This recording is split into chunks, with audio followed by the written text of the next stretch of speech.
Hello everyone and welcome back to the second round of Porsche Cup Series here at 2S. My name is Christian Stricker. I'll be your solo commentator and broadcaster for today.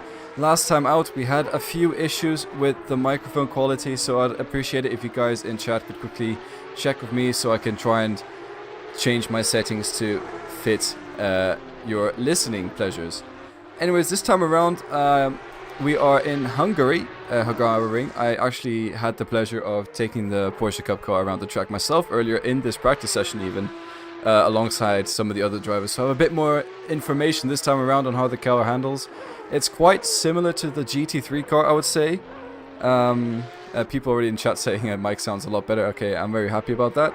Perfect, I'll keep it this way then. Let me know if I need to change anything though, if that is needed. Anyways, so I was saying, it's quite similar to the GT3 cars. You have to brake a little bit early in some places, but a lot of the braking points are very similar, with maybe give or take 20 meters if needed. I think the major difference is the downforce. So you see Tommy Azelin coming up to turn 4 or 5 here. It's a lot easier to wash out here than it is in the GT3 cars, but that's to be expected with the downforce levels of these cars. You see it also getting on throttle much harder. People are quite often short shift to try and detune the engine a little bit and maybe get a better attraction out that way. I was riding on board with Felix Rupert earlier, and he was basically running the whole track in third gear, or at least the whole final sector. I thought it was quite fascinating, so it works out well for him. If we go on board for a little while, we can see how much Tommy Azelin here, currently in P8 at the moment. Obviously he was round 2 winner of last race, with the round 1 winner being where is he on the track actually? I'm trying to see.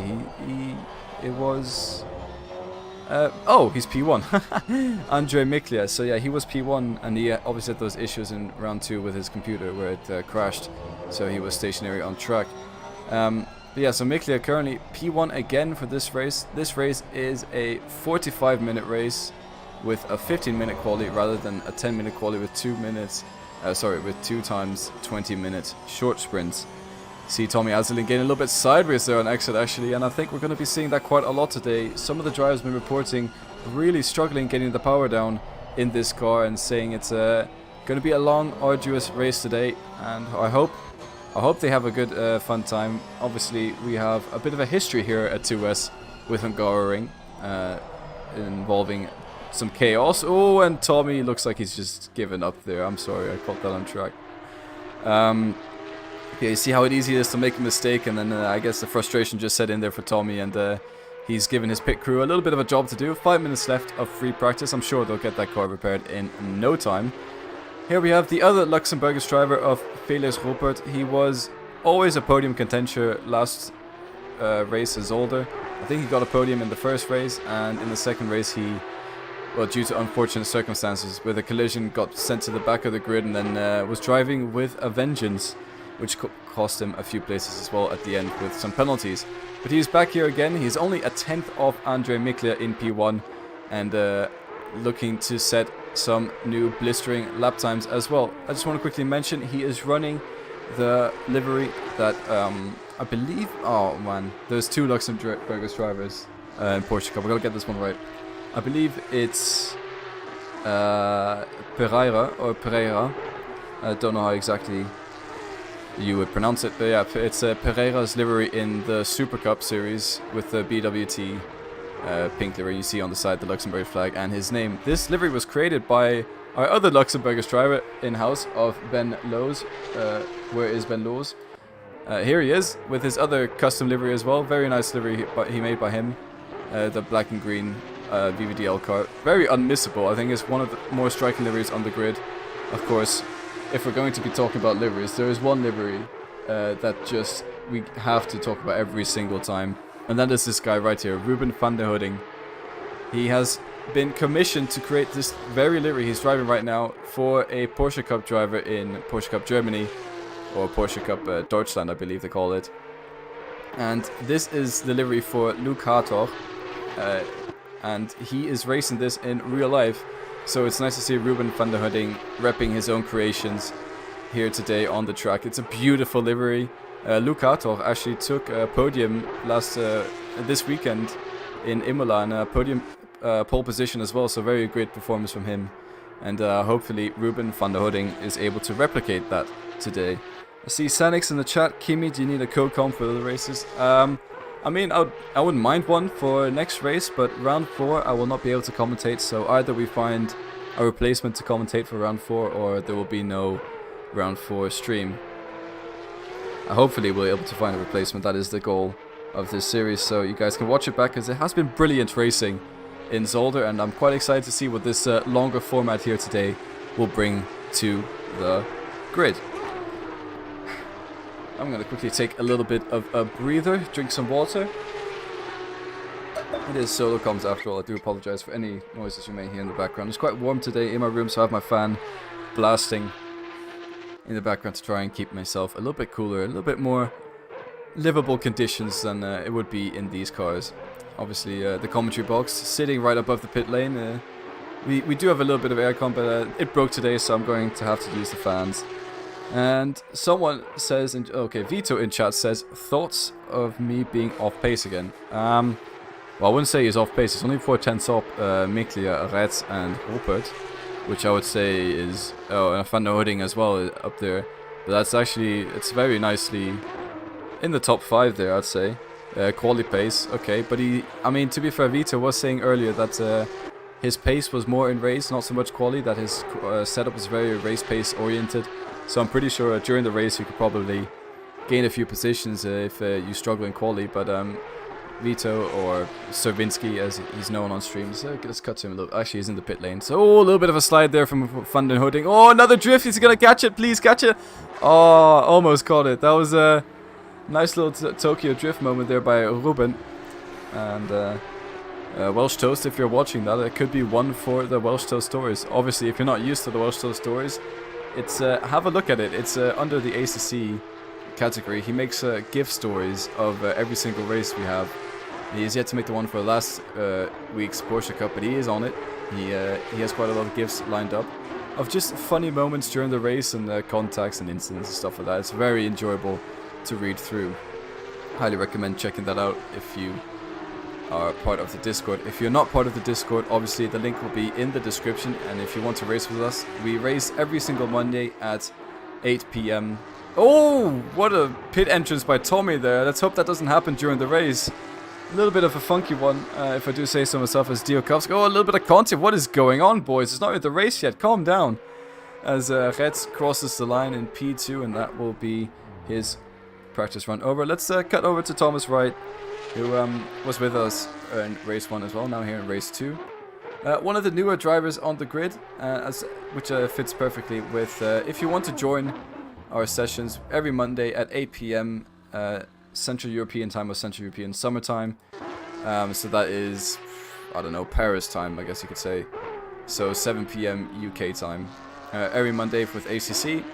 And then we have F1 on Tuesdays at 8:30 mainland Europe time, and that being 7:30 UK time. So if you want to join us at that, please feel free to check out the description. We also are quite a large community server, so that means we also do quite a lot of gaming on the side. We have currently a private Minecraft server running at the moment. We also do Forza Horizon, some VR gaming, some community games like Jackbox, stuff like that. It's just a very enjoyable community to be a part of, and if you're interested in any of that, click the link in the description. We're currently watching Chmielewski trying to set his last lap. I thought he was maybe going for a little pit entrance there just to practice the pit stops, but it looks like he is going to go straight to the line, which will bring us nicely into quali once he crosses that line, sliding over the curbs. I'm going to try and catch who is going to leave the pits first and try and get onto them. I believe it has been Miklia. Miklia obviously running the Red Bull livery today that we saw last week on Martin Müller. Martin Müller also running the same livery. So we'll have 2 Red Bull cars today on the grid. Another 2 cars on the grid. They're not really running as a team, but running as Shazoo drivers, individual drivers. We have Viktor Savinsky, or Vito as many of you will know him as, running the beautiful Shazoo livery with black rims. And then we have Federico Varagnolo, who is currently in the pit lane, who's running the Shazoo livery with blue rims. Let's try find it. There you go, white rims with a blue outline. So those are the two team liveries we'll see today. Let's go back to the front of the field as these drivers are getting their tires warmed up. There's obviously no tire warmers for these cars, so the first lap will definitely be sort of a banker lap. Won't be the fastest lap, as it takes about one out lap, one push lap for the tires to heat up to the optimal temperature.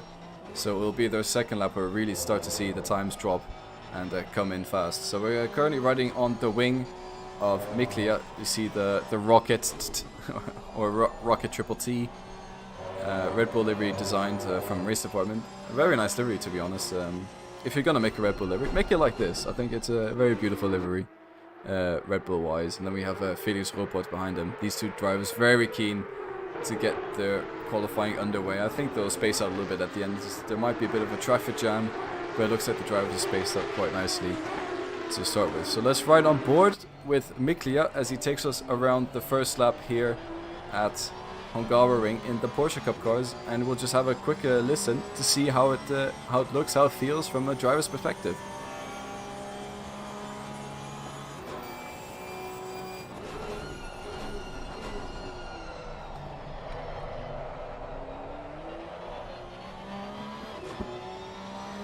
See him getting a little bit sideways there on the exit in turn 1. It is a banker lap after all. Really, some drivers take it as a double out lap and actually just use the second lap to warm up their tires without trying to shoot the tires too much. These cars are a little bit more tire sensitive than the GT3 cars. And I think he's actually run a little bit wide. He's not invalidated, but Felix Ruppert behind him has invalidated.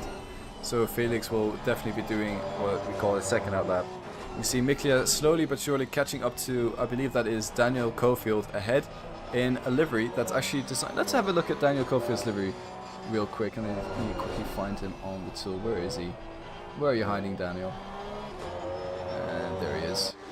So he's this livery is the livery Daniel runs in his real life Rallycross Peugeot 206, and it was made by Marvin Betch, and he is also running the 212 in real life with this livery, and it's quite a good replica. All the sponsors are correct on the car, all the stickers and all that stuff. So the 2S stickers you see by headlights, that's actually on his actual car in real life, so it's quite nice to see a 2S sponsored car in real life. Anyways, Andre Miklia rounding the second last corner here in his Porsche Cup Red Bull livery car. Coming into the final one now. Again, and get on the throttle nice and smooth, because you can get quite sideways on the exit here, but that looked very smooth indeed.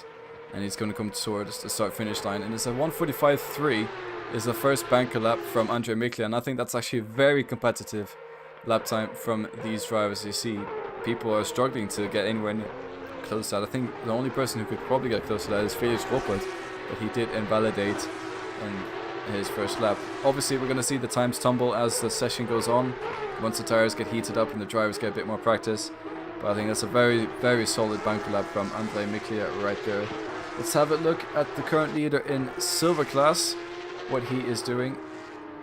So that is Federico Vagnolo, the Italian driver, running the Shazoo livery as well. So we saw the difference with Vito and Vagnolo is the rims, so he is running the white and blue rims here today, with the number 88 and the number 77 running the black rims.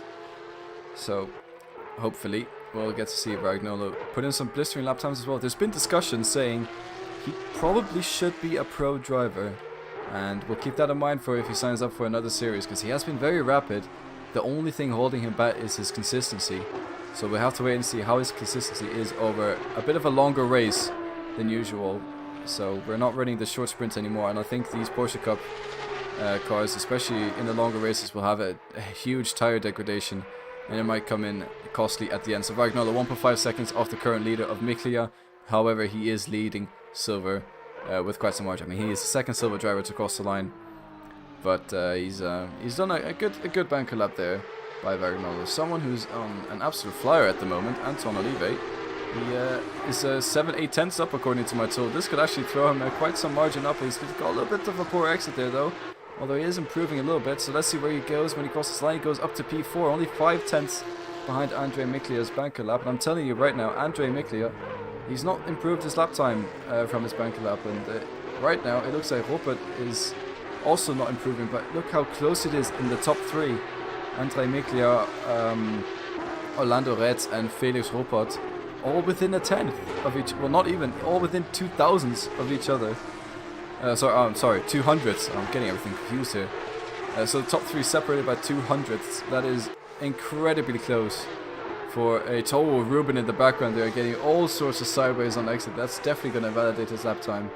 But let's have a look at the other Shazoo driver, Viktor Savinsky, and the black-rimmed Shazoo livery car. I was talking to Vito yesterday. He said he wasn't sure if there was actually a Shazoo designer on who made a Porsche Cup livery. He wasn't sure if that's one they made for him or if it was one Ragnola made. Did not get a confirmation of that. So I have to wait and hear about it. Whoever has made the livery, they've done a brilliant job. It really represents Team Shazoo as a whole, with the Scottish flags on the side there. And Vito, or Viktor Savinsky, on a pretty good lap right now. He's 3/10 up. Could potentially improve. I'm keeping an eye on Felix Ruppert as well. He's currently 3/10 up in his lap, so that puts him on provisional pole if he's able to complete his lap the way it is. But it does, obviously, it's quite easy to make a mistake in these Porsche Cup cars, and hopefully that won't happen today. And just as I say that, he's invalidated his lap time. That's unfortunate for Felix Ruppert, but he definitely has the pace to put it on pole. Jurien Visser in chat, good evening. Well, good evening to you, Jurien. You did manage to join the race today. Earlier before, he was talking to me and saying he wasn't sure if he was able to race. His pedals and wheels were not acting properly. But it looks like he's got it fixed somehow, and he's doing his personal best of not setting quali laps. And there you go, Viktor Savinsky across the line. Viktor Savinsky, sorry. I'm just so used to calling him Vito. Across the line up to P8, but instantly gets pipped again, so he goes down. Sorry, up to P7, we get pipped down to P8 instantly. Let's have a look at Miklia. I'm just saying right now, Miklia, Red, and Ruppert are all 3/10 up on their lap times.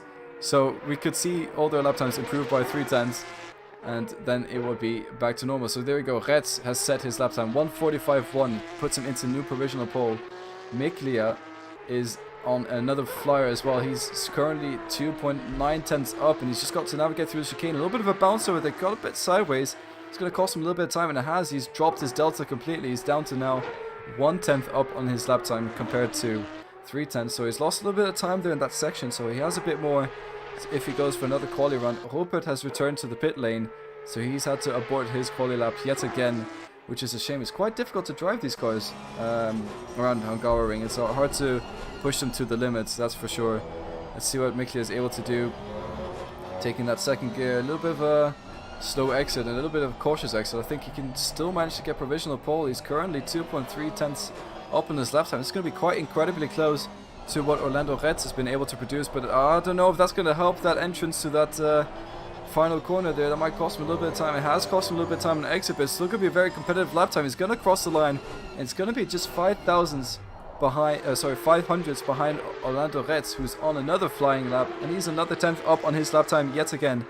Could be this be the pole position for Orlando Reds? In just as I say that, he's invalidated his lap, and oh man, I quickly just saw Nico Velman was improving his lap time. He jumps up to P9.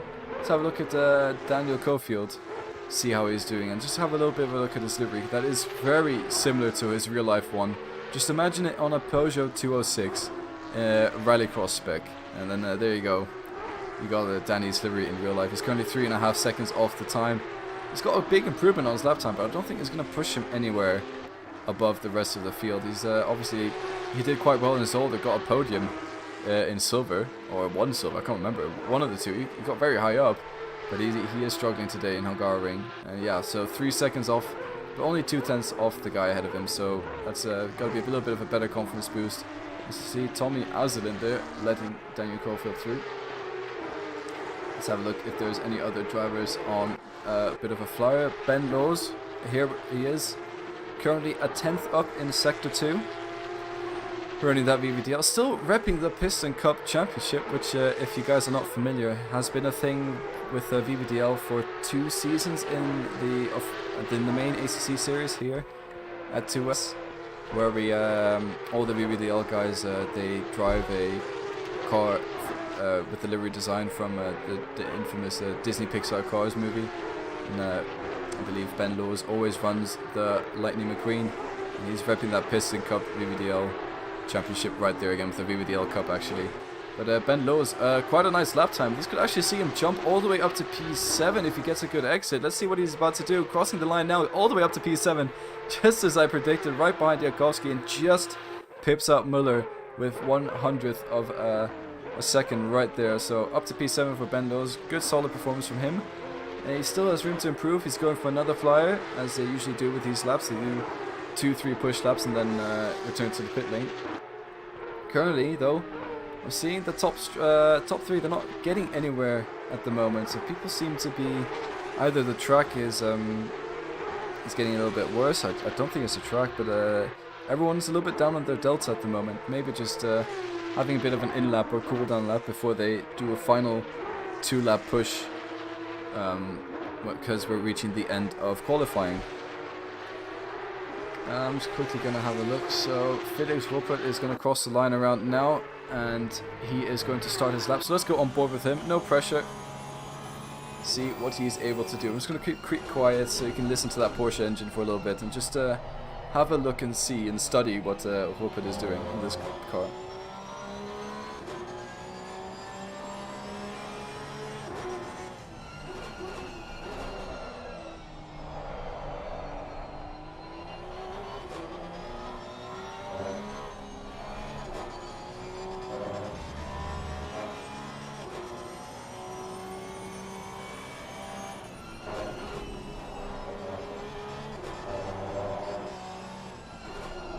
Some quite nice lines here from Felix Ruppert. Looking to be quite a handful of a car though. Oh, on the exit, does he go wide? Yes, he does. Invalidate his lap time yet again. So he's really struggling to put down a quali lap in this car. It must be a little bit frustrating when you know you have the pace, but it's just you just can't seem to piece a lap together. And that's going to be a bit of a sad end to his run there. But he does have one more lap in the bag to set after this one, and he only has about 3/10. I saw him 3/10 up before, so he is able to do it. He might be able to get into the 44s. Will we see him drive in the 44s? Well, we might actually, because Orlando Red's coming across the line now. Oh, he's so close to the 144s. A 45.8087. So brilliant lap there by Orlando Reds. Miklia is on a lap as well currently, but he's a 10th down on his personal best, so it's not really looking to be an improvement at the moment on Antoine Olive. He is also on improvement, but only a 10th as well. Let's have a look and see anyone about to finish the lap who is doing improvement. A little bit of a surprise. Sam Chumley down in P12. Obviously, he was the winner or the champion in Season 8 and one of the runner-ups in Season 9. He's struggling a little bit today with that Chum Chum train. Being in P13, but he does, I mean, to be fair, Hungaroring last season was not great for him either. Maybe it's just something with him in the track. He just doesn't enjoy it that much. But I will say that somebody who is on a bit of a flyer at the moment is actually Robin van den Hudding, but just as I say that, he's invalidated. So let's go back to Felix Ruppert. He is currently 2/10 up on his lap time. It might not be enough to beat his Renwelten Esports teammate of Orlando Reds, but it could put him up into the front row of the grid, and you can see Renwelten Esports, kudos to Ben, is his team livery, so he's giving a little shout out to Ben Lowe's, his fellow Luxembourgish driver on the grid, for creating that beautiful livery for him. Tommy Aslin as well in P10, I was expecting a little bit more from him, but again, Hungaroring is one of those tracks, either you know it, either you don't, and in these cars it is very difficult to drive. I tried it earlier and I was getting like 147s and 148, so there's a reason I'm commentating today. I prefer it here in the commentary booth. I don't have anything to be embarrassed about, at least not driving skill wise. But anyways, yeah, that's fine. So Felix Ruppert coming to the final few corners now. He's 1.5 tenths up on his PB. Could this be enough to get that second place on the grid? It might just not be enough, you know. Looking at his delta is not great. Will he get the exit of dreams here? It looks like he does get a brilliant exit though. It's going to be quite a good exit. That's going to be very close to pole position time. What's he going to get? Oh, 0.025 just behind Orlando Reds. Extremely close at the end there of qualifying. What is Miklia able to do? Is he able to challenge Ruppert for that front row grid? So that basically locks out Orlando Reds in pole position at the moment, unless Miklia can... Oh, a little bit of a spin there in the back from Thomas Wright, but I'm just looking at Miklia. He's a 10th down on his lap currently. He has to He has to improve quite a lot somewhere, but we know that he had a bit of a mistake in the chicane. And hopefully he will... Oh no, just as I say that, he made another mistake in the chicane. So that is Miliklia's run over. But I'm just saying, right now I'm seeing some beautiful driving from Orlando Reds. Maybe a little bit distracted there by Miliklia, but he's currently 2.5 tenths up on his best time yet. So this could be the only driver to get into the 144s. Felix Ruppert was very close with the lap time he produced there. He made a little bit of a mistake in the middle sector.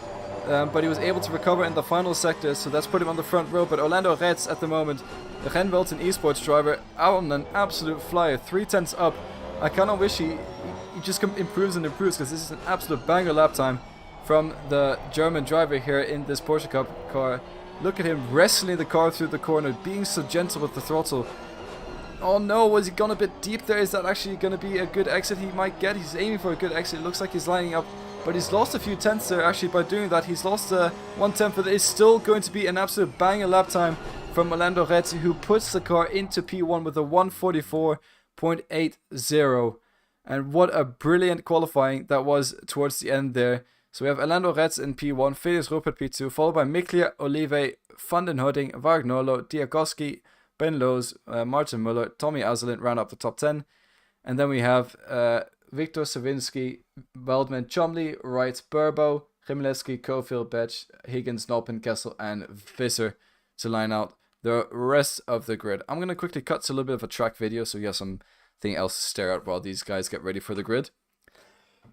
Excuse me. But that was very intense qualifying session at the end there. Almost saw Felix take the pole position.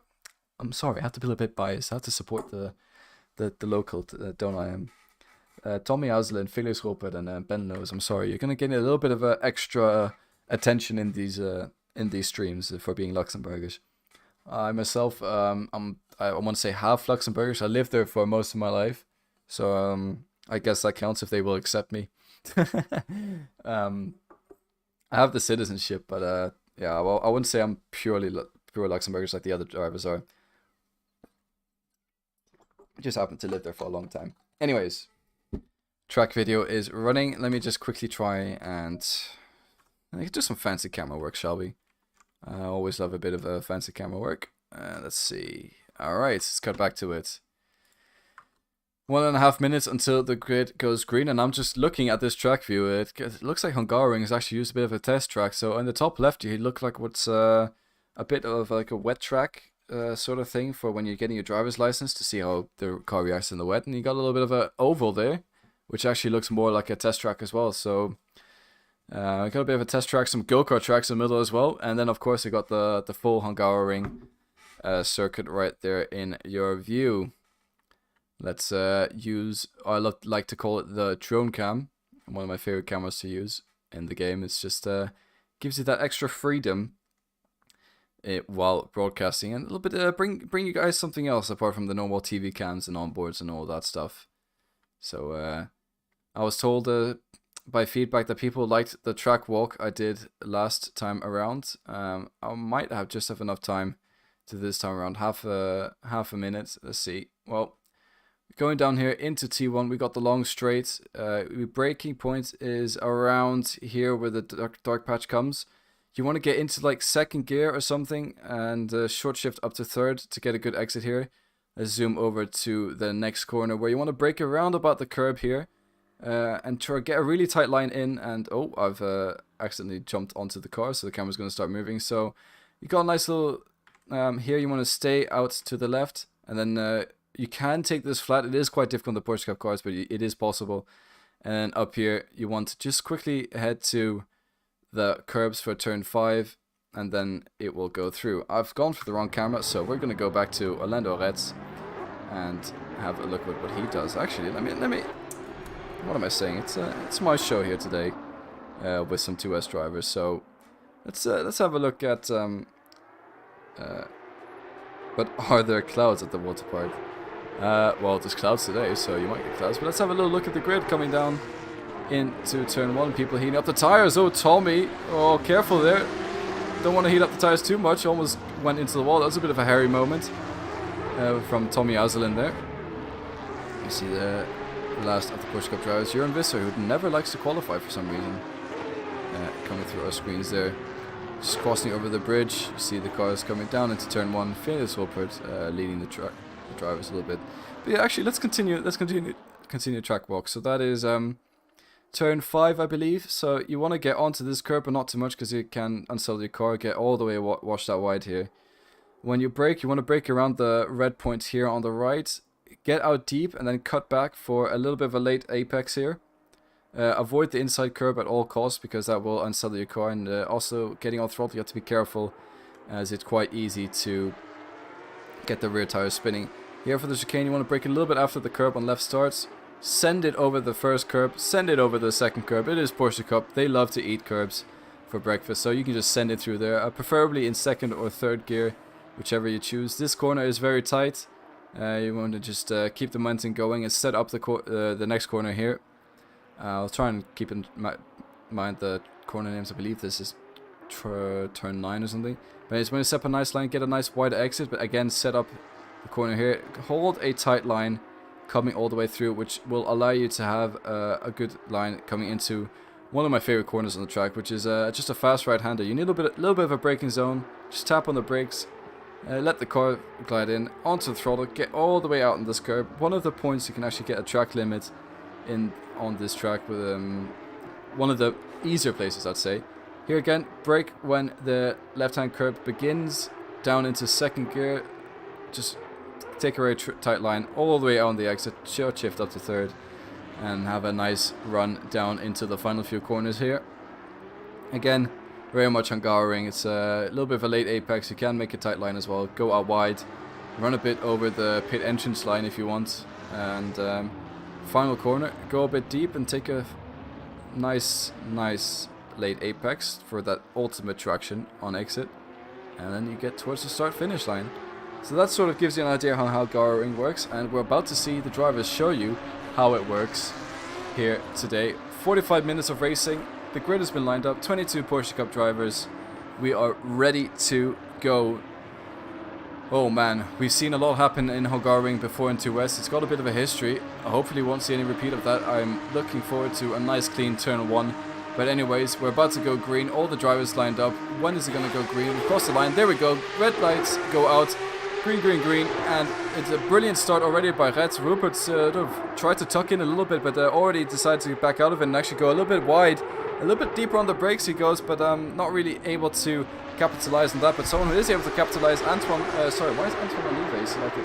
Andre Miklia trying to go up the inside of Ruppert, but Ruppert got a little bit of a better exit there and was able to capitalize on that. And a little bit in the background, we see some door banging between Tommy Azulin, Victor Savinsky, Antoine Olive, as they're going side by side through turn 3. A little bit of a, I think someone was spinning in the background there as they're going almost 3 wide into this corner. Vito has the inside, so he's going to probably take it. It's actually very nice side by side action between these drivers, not letting go as Vito gets tapped by the rear of Antoine Olive, but they somehow manage to save it. Antoine, a little bit of a push to pass, Vito on the exit, gets all sorts of sideways. Oh no, it's big carnage in the background with Nico Veldman involved as well.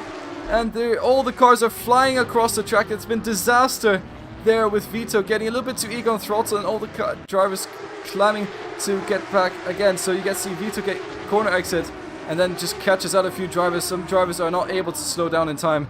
And there's been a lot of carnage there in lap 1. Oh no, that is in half the grid taken out. I would say at least 7 drivers there taken out by that carnage. But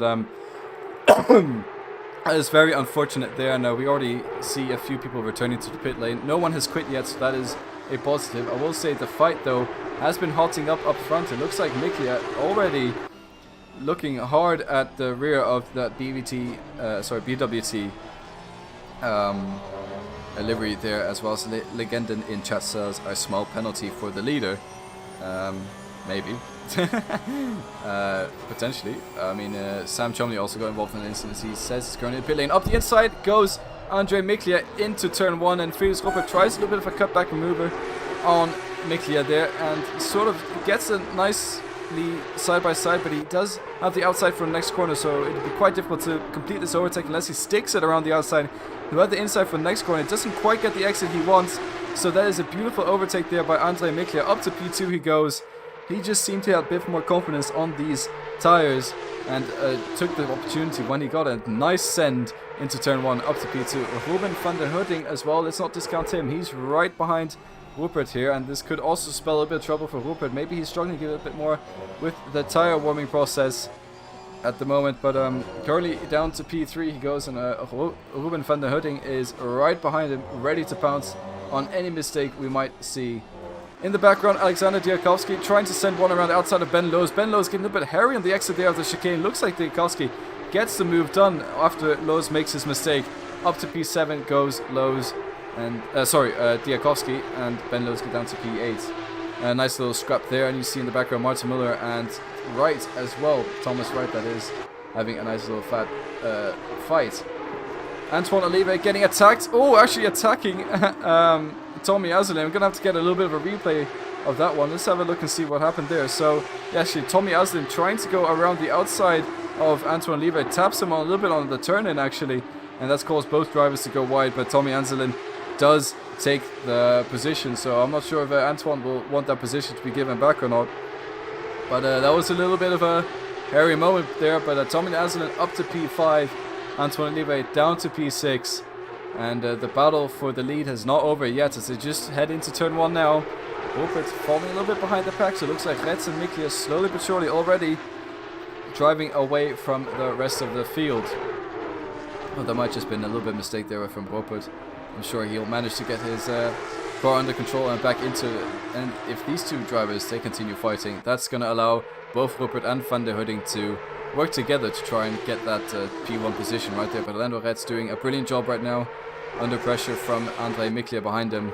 But it looks like Miklia is right now is the paces driver on track as he gets a little bit sideways on the entrance there. But beautiful car control from Miklia as he has a bit of a look up the inside in chicane. Not really an overtaking spot. There's not many in Hungaroring, to be fair. He gets a nice exit. Looks like, oh, trying a little bit up the inside there. Reds gives him the space. From Miklia's dive there, and actually Reds pushing him a little bit wide, so these two battling. Miklia trying to go up the inside in a little bit of an unorthodox place to do an overtake. Roper's having some, no, it's big contact between Roper and Reds, as sending Miklia into the wall as well, and the big winner from this is Ruben van den Hudding. He goes back up to P1, and he now has a huge grin on his face, but Rupert gets a little bit sideways, taps the back of his teammate of Orlando Reds, and that is a disaster for the two Renvelten Sport drivers as we see Rupert let his teammate pass again. Almost collects the rear of him on the exit there, but that is not what he wants to do with the race. Tommy Azalin right up behind him. Let's have a look at this incident one more time from a different camera angle. Let's go to Helicam. Miklia on the exit there. Rupert just getting a little bit eager there. He hits the back of Reds and sends Reds spinning, but that is a shambles between the Renvelten drivers. But luckily, not much more than just a little bit of a spinning and a few lost positions happened. But yeah, Rupert goes a little bit deep, and then Tommy Azalin, his fellow Luxembourgish driver, up the inside, might be able to take the space, but Rupert, he could fight back into turn 2. We'll have to wait and see. Rupert deeper on the brakes, so he does sort of manage to keep the car ahead. Tommy Azalin backs out of it a little bit and maintains his P5 position at the moment. But brilliant battle between the Luxembourgish drivers, but unfortunate contact between Reds and Rupert, causing them both to lose out of position and then get a little bit of damage as well. But I'm sure these two drivers, they're probably in voice chat together, so I'm assuming the only thing I can hear is some slightly angry German and very apologetic German. Someone else trying to do a move around the outside on the chicane is Andrei Miklia. He's been making overtakes in all sorts of places today. And Ruben van den Hudding, all he has to do is keep the drivers behind for 38 minutes. And this race is his to take, or his victory to take. Andrei Miklia, though, is looking extremely fast today. And I'm looking to also make some nice overtakes and gets a brilliant exit out of the fast right-hander. He has the inside for the next corner. It looks like Ruben just sort of has to give up that position. And Andrei Miklia does go up to P1. Although he does, saying that, Ruben gets a brilliant exit. Has the inside for the penultimate corner. Sends it up the inside. Gets P1 back. This is brilliant racing here at the top. I'm absolutely at the edge of my seat sort of stuff at the moment. Who is going to get the best exit out of this corner? Who is going to take the victory, the net lead of the race into turn 1? Actually looks like Reds gets a pretty good exit there. We'll have to see who is able to attack into P1, but Ruben might think of defending the inside as Miklia looking to go up the inside. He does it, sends it up the inside. Ruben lets him have it, tries a cutback maneuver, doesn't manage to time it correctly. But that's a little bit of contact there. Allowed Reds to get past Ruben van der Hudding. So van der Hudding losing 2 positions in one corner from just allowing Miklia to send it. Ruben getting sent on by Felix. Felix just taking the opportunity there. Everyone's just sending it on each other. Ruben goes from P1 to P4 in the span of 3 corners. Just being put out of position. Oh, that must be so frustrating for the Dutch driver behind the wheel there. Brilliant move there by Miklia though. And Orlando Reds, he was there to capitalize on Ruben going a little bit wide. Absolutely insane racing happening at the front here. Big respect to all the drivers. Tommy Aslan now also right behind. He wants a piece of this action. He wants a piece of this meat. He wants that podium. And he is there to fight for it now. And it's just getting spicier and spicier. Speaking of spicy, there's another battle happening in the midfield here between Alex Burbo, Bas Kessel, Ryan Noppen, Jurgen Visser and Vito Servinski. This is also hotting up the 2 Shazoo drivers there in the back. I'm going to have to keep an eye on this. There's just quite a few battles all over the track. Let's head to Helicam to see, get a bit of a better view. As Visser goes a little bit deep. That's allowed Vito Servinski in the background there to get a position there. And also maybe even Vagnolo trying to send up the inside in the fast right-hander. They're going side by side. And Vagnolo does have the position and will probably outbrake him into the third final corner there. As it looks like, who's leading the pack? It looks like Alex Burbo leading the pack is slowly driving away from Bas Kessel and Ryan Noppen. But I'm going to have a look back at Felix Ruppert. He's right behind Orlando Reds. I doubt he's going to try and make a move though, as it looks like Miklia does have a bit of a gap to him in front. And in the background we also saw Martin Muller trying to make a bit of an overtake on Ben Lewis, but nothing was able to come out of it, as these drivers not getting close enough down the straight. Someone who might be getting close enough down the straight, Ryan Noppen on Bas Kessel. He's lining up a move and he just seems to back out of it a little bit. Oh, but someone who doesn't back out, Vagnolo, gets very deep on the brakes. That's going to make him go very wide. And we see Visser take back the position he lost early on in the previous lap there to Vagnolo. Vito Servinski getting very close to the rear end of Noppen there. Looks like there was some contact, but I think that's just Noppen getting very hairy on exit. Oh, almost contact there into the third corner. Or turn 3 there, and Vito Servinski, nice overtake, capitalizing on the mistake there by Noppen. That was a very hairy moment indeed. But brilliant racing from all the drivers around. Let's go to the rear view bumper. There's quite a spicy battle happening behind him. So his rear view mirror has the best seat in the house at the moment to this battle. This Cofield and Higgins have now joined in on this little bit of a midfield battle as well. But someone else is having a battle. Tommy Aslan trying to go up the inside of Ruben van den Hudding into the final few corners here. Is he able to make it stick? We'll have to wait and see until the sponsors get past. And that is Tommy Aslan up to P4. Brilliant overtake there. And Ruben van den Hudding went from P1 to P5 in the span of 2 laps. And I'm not saying that's because he has no pace. He was just put out of position with these aggressive overtakes from those drivers. I think he's not expecting it. It's GT3. You can't really be as aggressive. Excuse me for coughing, by the way. You can't really be as aggressive as you can with the GT3s. Sorry, you can't really be as aggressive with the GT3s as you can with the Porsche Cups under braking. So that's happening. Why? Oh my God! What is happening here? Daniel Cofield trying to go around the outside of Visser. While that's happening on the inside of Visser, we have Federico Varagnolo. We are going 3 wide down the straight. We have just over half an hour to go. Sorry, that was actually not Daniel Cofield. That's Bas Kessel. Visser on the Vagnolo on the inside gets the overtake done, but then Visser gets a brilliant exit there and is trying to re-overtake Vagnolo at the same time. Higgins trying to make a move on the outside of Daniel Cofield into the next corner. Who is going to get out ahead? Vagnolo tries to break a little bit deeper than Visser, but stays in position. Higgins trying around the outside of Cofield, not quite able to make it work and has to stay there. But this battle is not over yet between Visser and is that oh yeah, sorry, Vagnolo. So Vagnolo does get the inside for the next corner, and Visser has. Oh no! But as soon as he gets loose on the exit, collects 2 cars with him. But I think those 2 cars. Oh no! Kessel has spawned, and there's been contact with Higgins as well. And oh, he resets the pit. I'm gonna have to catch a replay of that, see what exactly happened. Very sorry, I have a tickle in my throat. But yeah, so it looks like just getting loose on exit, and then Oh, he just gets on the grass, collects Visser as well. Cofield gets collected, and then into the back goes Higgins, and you see Marvin Betch in the Ferrari livered car get through there. So what was a little bit of a mistake from Varagnolo snowballed into a huge succession of incidents there, and oh man, that's got to be a little bit bitter if you're in Varagnolo's shoes. He has returned to pit lane and also has retired from the race. Someone who's not about to retire is Darkovsky, who is surmounting a charge onto Antoine Olive, trying a little bit of a move around the outside there. Antoine doing a brilliant defense, but actually goes a little bit deep, gets a little bit sideways on exit, and Darkovsky says, thank you very much, that position is mine. Up to P6 he goes. In the background as well, we have Ben Lewis and Martin Muller. I mean, a little bit of a fight, and Ben Lewis going out of front, and actually stays ahead for now. Sorry, I keep saying lose or lows or los. I was told yesterday it was los, like los gates.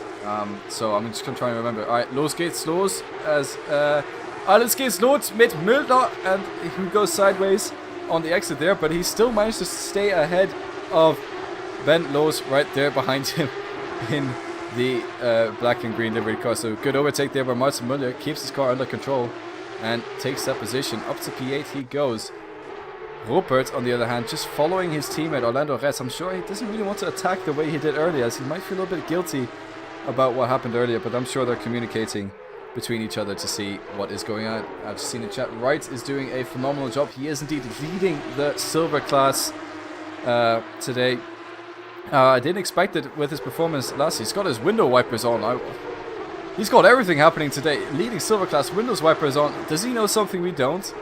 Is Ben Lewis spraying some windshield fluid onto his car behind him? Maybe that's what's happening. Trying to do all his dirty tactics to blind Thomas Wright behind him. But Thomas Wright doing a brilliant job. P10 at the moment overall, P1 in silver class. He just needs to get this car home, because it looks like most of the silver class drivers have been taken out in one incident or another.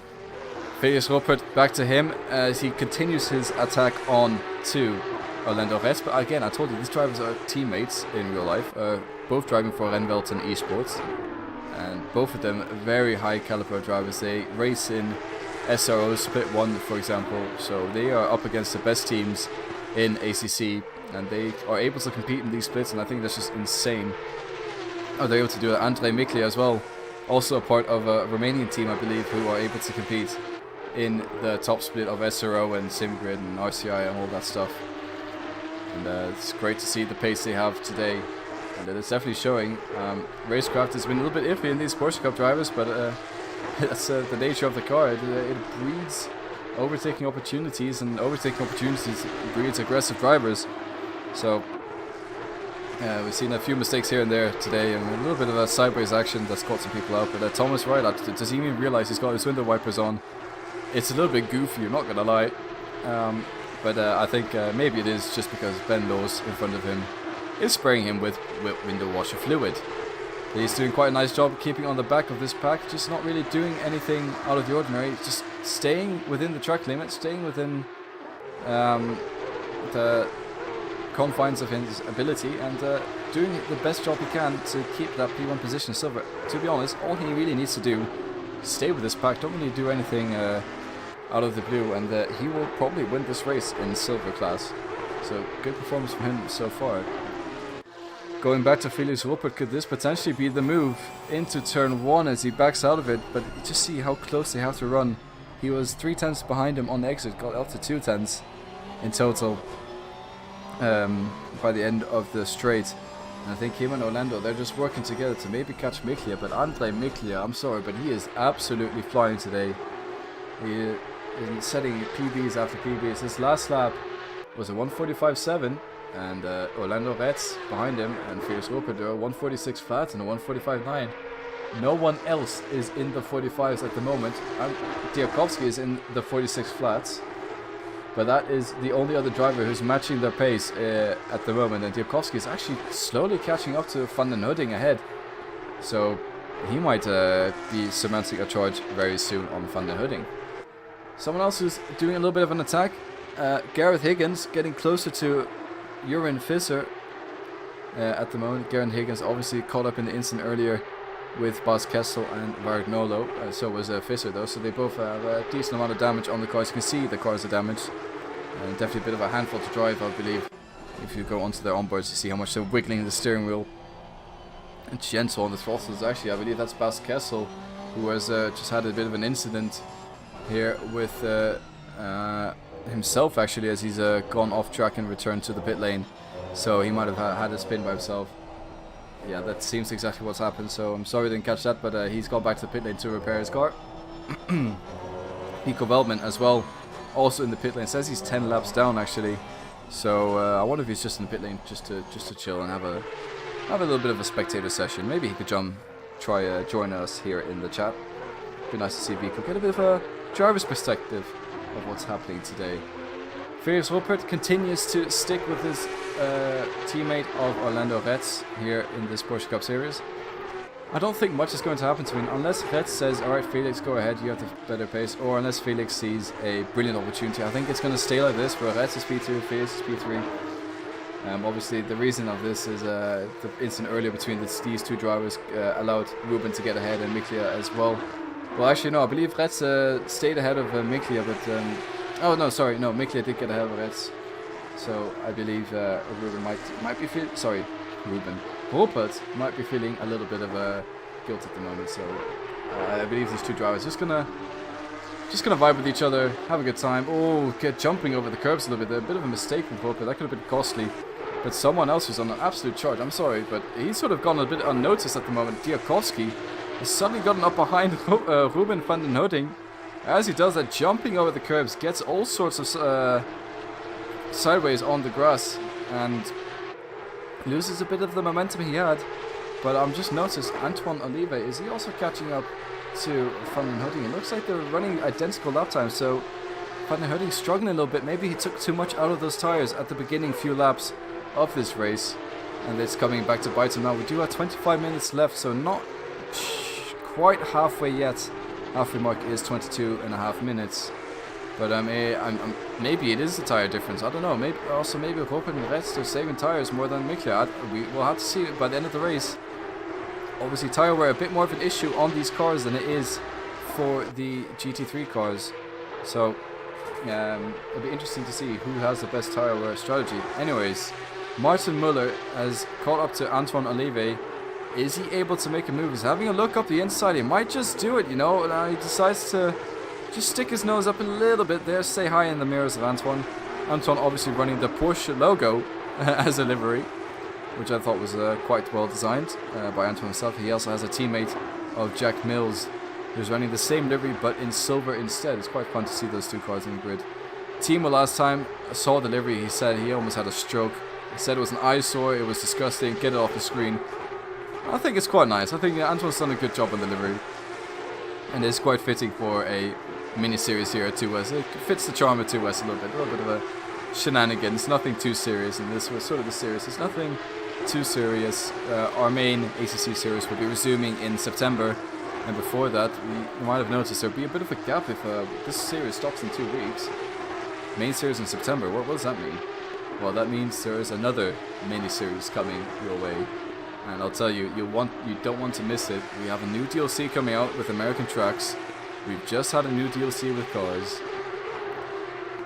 I smell a little bit of German engineering as well, but not the Porsche kind, some different German engineering. I'm just saying, this is not one you want to miss. And if you're interested in that, have a look in the Discord, which will be in the description of this stream. If you already are in the Discord, information about that will come out after the Porsche Cup race, but that's a little bit of a teaser. I'm not going to talk about that anymore, so everyone who's been on stream today knows about it. A little bit, there's the thing coming, but if you didn't catch it, well, I guess you'll be surprised in a few weeks' time, but definitely stay tuned. We have incredible summer plans for 2S over the summer, I guess. Another summer plan we have. Spa 24 hours, we're going to meet there. So if you're at Spa 24 hours, just feel free to send a message in the Discord. Maybe we'll come and say hi to each other as we watch the race unfold. I definitely know some of the drivers here today. They will be there and have a good time. Speaking of having a good time, Diakovsky, I think he's having a good time looking at the rear of that beautiful livery of Locator, designed by Luke Hartog, designed by Ruben van den Hudding. As his yellow flags at the moment, I can't really catch who the yellow flags would be for. White flag ahead. Oh, there's a driver off actually. Is that Orlando? No, that is Felix Rupert. What has happened to Rupert? As he has fallen way behind Azulin. He's had a mistake somewhere. I don't want to catch the replay because it's gonna take us too far back and there'll be too much replay, but Rupert has made a mistake and he's dropped down to P4. That's allowed his other Luxembourger driver, Tommy Azulin, to go up to P3. And oh, disaster for Rupert. He was having quite a good race, but a little bit of a mistake with Orlando Reds, and then oh man, he's made a bit of a mistake again, going a little bit sideways. I don't think there was any contact. There's nothing being shown in the contact tool. So I think it was just a spin on his own accord, which is quite a prone thing to happen in these Porsche Cup cars. They're very easy to get sideways. Obviously they have no traction control. The spec we are running do have ABS, but in real life, if the Porsche Super Cup and the Porsche Carrera Cup Deutschland, they do not have ABS as well. And I think if you run this car in iRacing, you'll also notice it does not have ABS. So luckily we have ABS today for the drivers who are not used to running without ABS, but yeah, Rupert made a mistake somewhere, promoting Tommy Azulin up to P3. Diakovsky still behind Ruben van den Hudding. Van den Hudding actually still sticking with those 3 seconds there. I say Antoine Olive not really catching up, and actually falling behind a little bit. I thought maybe Antoine was going to be a bit of a dark horse in this battle between Diakovsky and Ruben, but if they start battling each other, going side by side, dive bombing each other, you know, that sort of thing, then he will have a good chance to catch up. But Antoine also has his own worries at the moment to think about with the 2 drivers behind him. Let's quickly go on the rear of Ruben van der Hudding just to see the lines of Diakovsky behind him. Quite nice with that Falcon livery Porsche Cup car right there. Antoine Olive as well has Martin Muller behind him. Ben Lowe's slowly catching up to these drivers as well, so it's going to be a bit of a 3-way battle going on later on in this race. Maybe in the next 2 laps or so, as a 2-1-2. That is Danny. Danny has spun around. We're going to try find him on the tool. Oh, he's disconnected before I found him. Just as I clicked on his name, he disconnected. So we're down to 18 drivers now. And Sam Chumley is actually in last place at the moment. So he's not had good luck at Hungaroring recently. Sam Chumley being one of the drivers you expect to do better in these races. But he's really struggling today. But I'm sure come Nürburgring he will have a better time. And then obviously we have Kai Lamy to round off the series, which is a bit of a fan favorite here at 2S, if I do say so myself. Martin Muller, though, will he get the exit he needs to get up into that P7 position? He might have a look up the inside. It looks like Antoine got a good exit as well. So he's just going to have to stay behind for now. He tries, looks for it, goes up the inside. Antoine gives him plenty of space. And Martin Muller with a daring dive bomb makes it work. Antoine maybe giving a bit too much space, but I guess he'd rather get the space and get taken out. Very daring dive bomb there, but what can Antoine do about it apart from turn out of the corner? Because Martin Muller, extremely brave dive bomb, makes it work. Up to P7 he goes, but I can understand that Antoine probably right now is a little bit annoyed with that move. He's thinking it might have been a little bit too aggressive, but again, he did give him a bit too, he gave him space, good. But I do believe he gave him a little bit too much space there. And was not able to capitalize on the dive bomb. I may have just broken a bit too early, because Martin Muller, honestly, brilliant outbraking maneuver by him. So great move by him there. As we see Marvin Betch having a little bit of an excursion of his own. So Marvin, you're doing gifts. Let's have a Betch moment. Let's see what happens. Oh, it just gets a little bit too hairy on the exit with the throttle. Spins it around and has a bit of a skill issue, if I do say so myself. I mean, it's not just him with a skill issue. His skill issue is his livery himself. He's decided to put a Ferrari livery on a Porsche Cup car. I've not seen anything more cursed. I'm starting to think that spin was part of the Ferrari Academy there by Marvin Betch. So, yeah, well, self-inflicted damage, I guess. 2 Luxembourgish drivers going at it yet again. We saw Ben Lowe's, Tommy Azulin and Felix Rupert actually having a bit of a battle in Zolder. Felix Rupert trying a little bit of a look up the inside, not quite got the moves done yet, but Tommy Azulin a bit hesitant on the turn-in as Felix Rupert shows himself up the inside. Moyen, says Rupert, and he is trying to go around the outside of Asselin now, but Asselin stays ahead. Nice little inside out braking maneuver by Rupert, trying again to surmount the charge, but it stays behind for now. Brilliant little scrap between these two drivers, and back into the normal positions they go. Asselin staying ahead in P3. Rupert still on a beautiful charge behind in P4. This battle is far from over, but another battle that is going to be spicy. Diakovsky, oh, trying a little bit of a look up the inside of Ruben van den Hooding there. A little bit sideways action there on the exit as well. Is he going to do something through the chicane? We saw Miklia just try something around the outside of the chicane earlier, almost making it work, but Diakovsky just slotting back in behind Ruben van den Hooding at the moment. Beautiful driving between these drivers. I'm going to quickly cut back to Felix Rupert, who's actually managed to get ahead of the Luxembourgish driver Tommy Asselin. So Luxembourg, oh no, Asselin's made a mistake on corner exit, and that's allowed Rupert to get through. So Tommy Asselin back down to P4, and Rupert up to P3 again after his spin earlier on in the race. But maybe Tommy Asselin, he has the pace, he's shown it. If he sticks to the rear of Rupert, their fight is not over yet, but actually, as I'm saying, that Rupert is slowly but surely creeping ahead of Asselin here on track, but someone is not creeping ahead. Ruben van den Hooding, you have your mirrors full of a Falcon Porsche Cup car, and I could see that is close enough to potentially think of a move into turn 1. Ruben already going for the defensive inside move there as he's learning from a mistake from earlier on. Moving around the outside goes Diakovsky, but completely outbrakes himself into turn 1.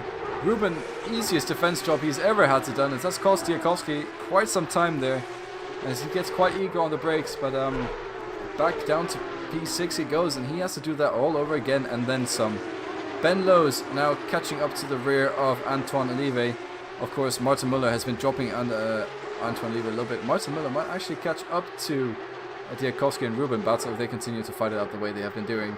So there could be a three-way battle at the end there. Garrett Higgins, I just noticed, making a move up the inside of Noppen into the first corner there. Brilliant overtake. And up to P14, Garrett Higgins goes with that number 36 colored car. But he goes a little bit deep there. Is that allowing Noppen to maybe get back at him? Not quite yet. Noppen stays behind and stays in P14. So quite some nice battles happening throughout the field. Obviously we had that incident in turn 1, not turn 1, on lap 1 with catching out the back half of the field of Ryan Noppen getting all sorts of sideways on exit there through the corners in Hungaroring. Ben Lowe's on the back of Antoine Olive. Is he able to do anything? Luxembourgish driver against a French driver. Obviously they're neighbors. Doesn't mean they have good relations. I mean, to be fair, they do have good relations. But yeah, so Antoine, how is he going to feel getting attacked? He has a little bit of a history with Luxembourgish drivers, actually. He quite likes to take either me out or my brother, Oliver Strick, out. Unfortunately, Ollie was not able to make it today. So hopefully these two drivers are able to get a clean move on their end. We'll have to wait and see. But Ben Lewis is catching up a little bit slightly, but it goes a bit deep there on the corner actually. This cost him quite a lot on the exit. And he's now a second behind Anton Olive. And he just Ben Lewis just needs to regain his focus and try and surmount that charge yet again. Diakovsky, after his excursions into turn 1 a few laps ago, back up behind Ruben van den Hooding. This is just a never-ending battle. It's a brilliant defensive job by Van den Hooding. He's putting the car in all the right places at the moment. I've just noticed Martin Muller is lapping faster than Van den Hooding at the moment. So last lap we had a 47.3, 47.6 by Hooding and Diakovsky, and Martin Muller, he did a 47.2. So he's lapping faster. I say he's 1/10 faster. But these two drivers are getting close enough to battle again.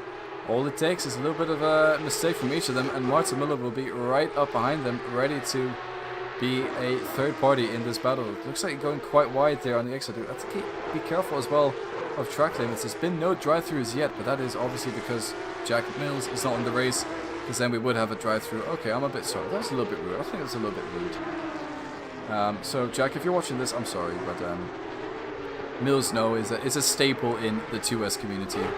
And it's all with good banter we have here. Obviously, I wouldn't just say that about Jack if I don't know him quite well. So we're good friends.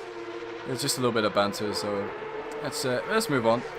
Diakovsky able to surmount the charge in turn 1, perhaps. Not quite close enough, I don't think. As he has been staring at the... I mean, to be fair, if there is a car to stare at the rear of, it's got to be this livery. It's a brilliantly designed rear end as well from Ruben van den Hudding. And we do like a nicely designed rear end. The bunda of the car, very nicely shaped, to say the least.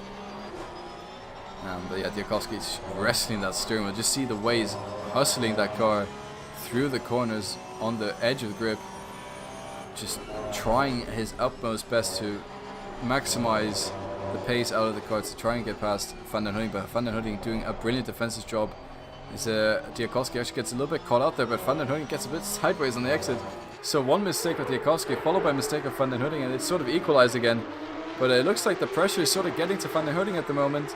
But also the pressure of overtaking getting to Diakovsky. This, all that's happening right now is, well, Martin Muller has actually made a mistake, so he's lost a little bit of time to these two drivers. But I was going to say, all that's happening is Martin Muller is able to gain some time on these two drivers. This is quite a nice battle for P5 happening here. I've just realized there's only 2 silver drivers left in the race.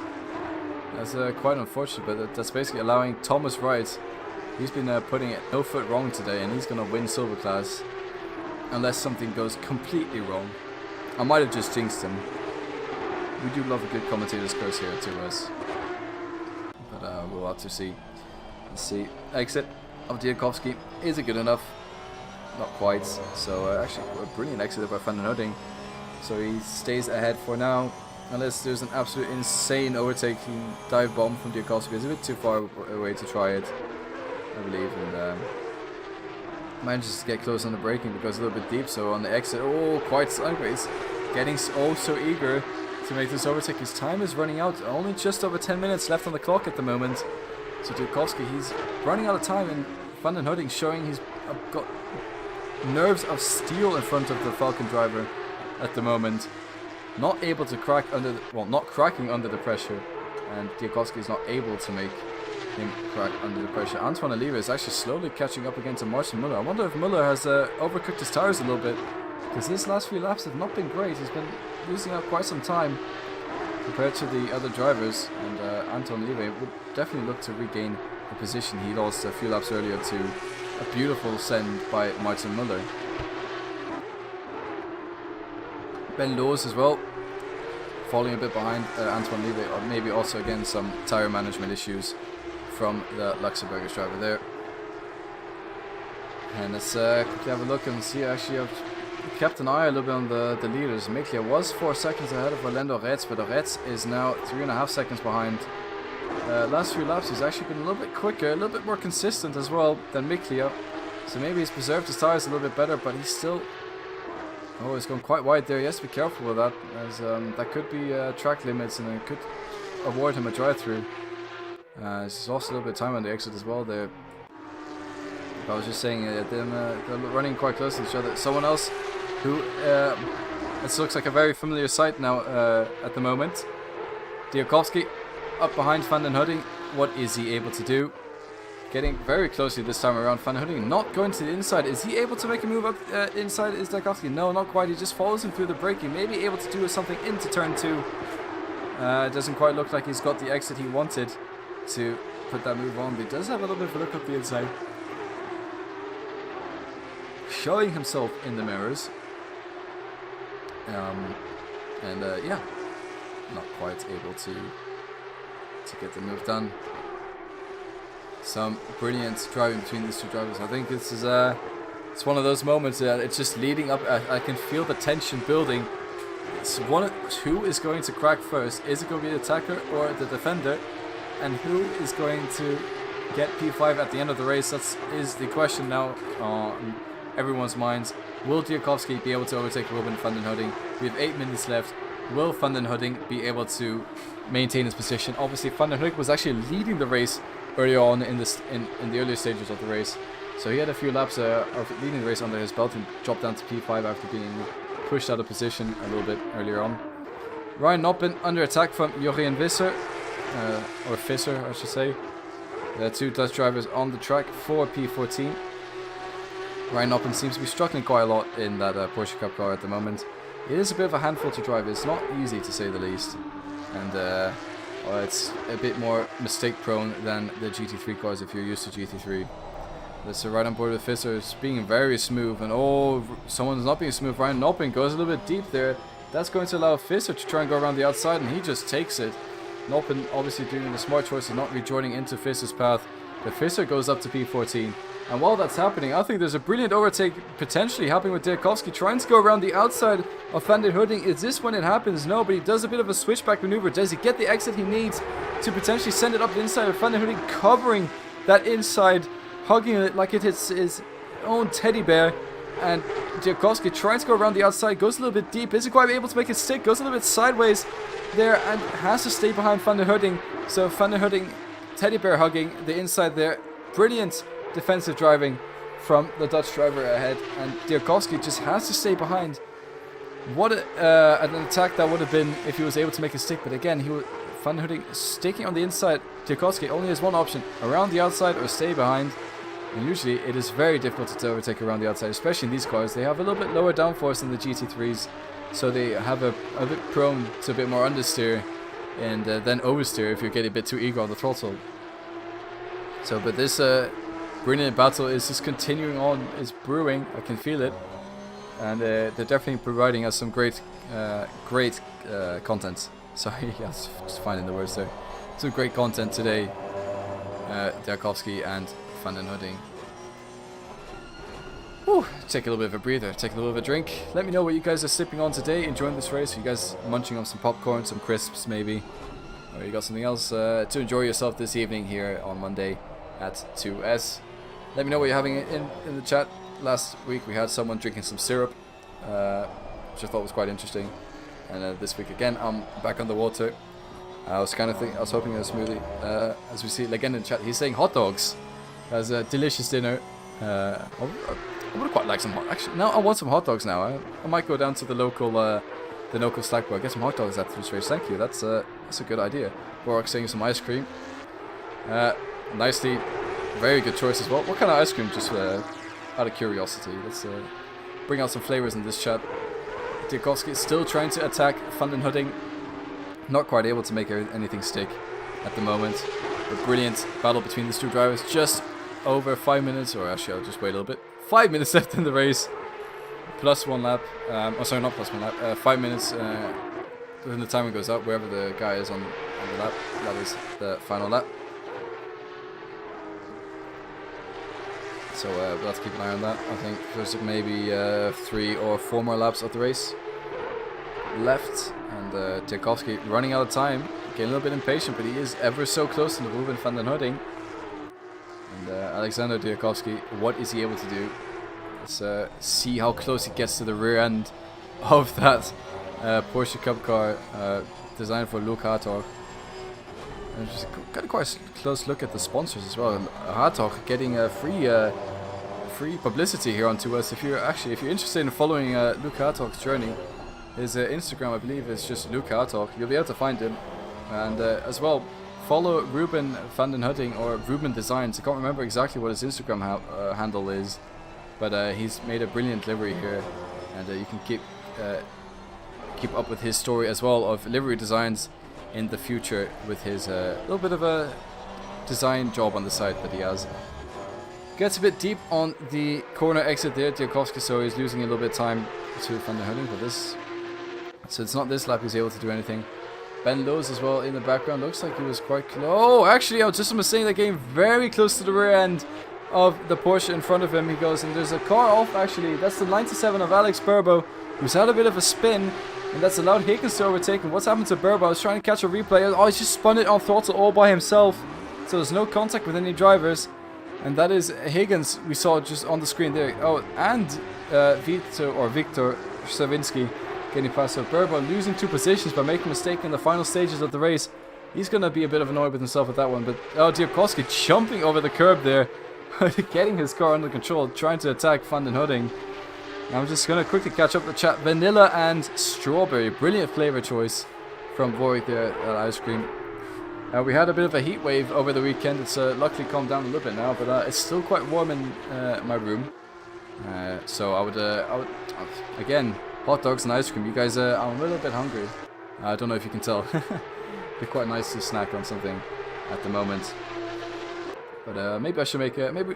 How about next race we all make hot dogs and we'll enjoy a hot dog together on stream. How about that? That sounds like good fun here to us. Anyways, Diakowski getting ever so closely to Ruben van den Hudding. Is running out of time though, as there is going to be 2 laps left of this race after they cross the line. As we've just seen the leader go down the start finish into turn 1, so there'll definitely be 2 laps left after they cross the line. So Diakowski running out of time, but he's trying to go for the deep late apex again. Ruben van den Hudding, is he going to defend the inside? It looks like Diakowski actually gets a brilliant exit there. Might be the exit he needs, but he's still a bit too far away from van den Hudding to a sausage party. Not quite, but oh, Diakowski is going for it up the inside. Oh, it's a bit of contact between Ruben and Diakowski. Diakowski goes through, Ruben goes around. That is not the way you want to see this battle end. Oh, Ruben will be fuming as Marvin Betch has actually gone off the track yet again, but that's number 31, who's also had an incident. It's all popping off at the moment as Marvin Betch getting back on track. Who is number 31? That is the driver, Andre Miklia. Miklia is off the track. Miklia's have huge... What's happened to Miklia? Let's have a quick replay. Let's see. He's jumping maybe over the... Caught out by... Oh, huge crash by Miklia. And that's allowed Orlando Red. Oh, Red has now taken the lead of the race. It's all happening. So maybe he got caught out by the... You can see Marvin Betch rejoining there. But maybe he got caught out by Marvin Betch spinning. He's got huge damage. So Orlando Red is now in the lead of this race. Why are we told that the leader's on the final lap at the moment? Miklia is still in P2, but Rupert is right behind him. Rupert is able to take... Miklia goes very wide. Rupert up to P2. And that's maybe Azalin, if he is able to. Probably will be. Is going to get P3, but that's huge implications to the final standings of the race there. Miklia losing it out by himself. I didn't see it coming. He was being so fast, so consistent. Reds must be smiling. Rupert must be feeling a bit better about his mistake earlier on. And it's going to be a P1, P2 unless something happens to the Renwelten drivers. We're on to the final lap now. It's all happening here. Tommy Azalin as well. It's going to be 1, 2, 3. Oh, sorry, Red. Sorry, it's going to be a German P1 and a Luxembourgish P2, P3 podium today. Porsche Cup drivers loving, Porsche Cup loving Luxembourg at the moment. Ben Lowe's in P9. If he would be the last one to run on the podium, that would just be, in my mind, a perfect podium. But and unfortunately, he's not there to attack at the moment. Just a little bit slower than the guys ahead of him. But these guys have been running a brilliant race. Miklia, his troubles go from worse to disastrous. Diakowski is catching, and he's catching fast. Will he lose out to Diakowski as well? But to be fair, Diakowski will probably have a time penalty coming, as we're actually just going to have a quick look at the replay now of Diakowski tapping Ruben van den Hudding into turn 1. He just goes up the inside a little bit too late on the brakes, and then around goes van den Hudding, and Diakowski goes through. And yeah, it was one of those classic a little bit too late to too little too late moment for Diakowski, and I'm sure the time penalty from the stewards will be incoming for Diakowski, so he will have to give that position back to Ruben, whether he wants to or not. But this is very close battling between Miklia and Diakowski. Will Miklia lose out to the Porsche Cup, the other German driver here? And he does have to go very wide. Will Ruben actually maintain that position? That's the 97 that's actually gone off the road.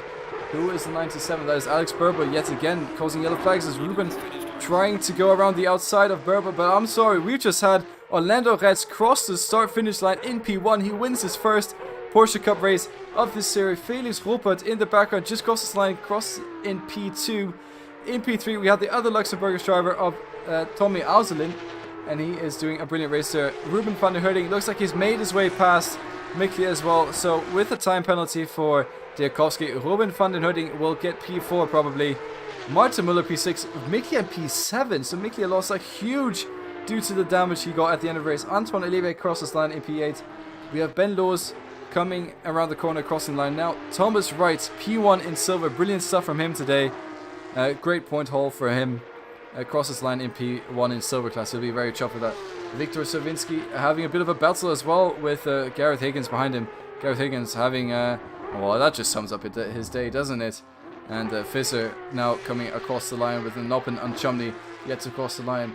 Rupert, though, and Orlando Reds, and Tommy Aslan, all drifting together. Oh, Rupert, a little bit of a sideways moment there, catching his car. So that is how easy it is to get the car started. But the top three having a little bit of a drift session together. Nice little entertainment for us here. And yeah, congratulations to the Renwelt and esports drivers. Brilliant stuff from them. Getting P1, P2. Dominating performance. Tommy Aslan. Oh, I'm sorry. Tommy Aslan getting all sorts of sideways at the moment. Woo! Sending it around the corner. Brilliant stuff from Tommy. Great car control. Really showing what he can do in that Porsche Cup car. And these three podium drivers having a brilliant little battle, or not want to say battle, drift battle, back to the I guess you say grid. Anyways, that was the end of the Porsche Cup race here in Hungaroring. What an insane end to that race. We had a lot of close driving as well at the start, a little bit of battles in the mid pack of the race, and then Andrei Miklia, the other Red Bull driver, binning it on the final few laps and losing all the way down to P7. What a finish to that race that was. Congratulations to Orlando Reds and Felix Rupert and Tommy Aslan rounding out the podium like that. Brilliant stuff from the three drivers there, and wow, what a race that was. And yeah, well, we've just seen a brilliant race. I can't get over it. Great stuff here today from everyone at the Porsche Cup challenge here at 2S. Anyways, that is been me for today. That is the race over. Be sure to check out the link in the description if you're not in the Discord. If you're in the Discord, you know where to find us for next race, and subscribe if you haven't done. Remember to like as well. Stay tuned for more races. We will be back next week same time on Monday for the third round, which will be at Nürburgring, and another short sprint series. So that is 2 times 20 races, which we saw in Zolder, which bred a lot of action.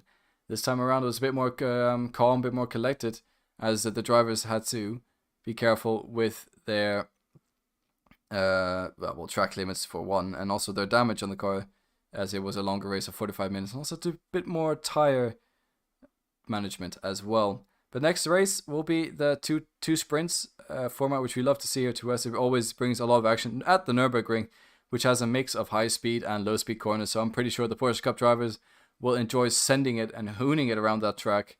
And I'm pretty sure you guys will enjoy the battles we have there, as well as there's quite a good braking zone into turn 1. And if anything is to go up by today, people like a good dive bomb here with these Porsche Cup drivers. So yep, it's been me, Christian Stricker, on the comms.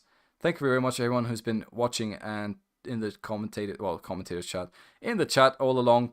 You've been keeping me company and made it a very enjoyable stream for me to stream today. So thank you everyone very much for watching, and I'll see you guys next time. Bye bye.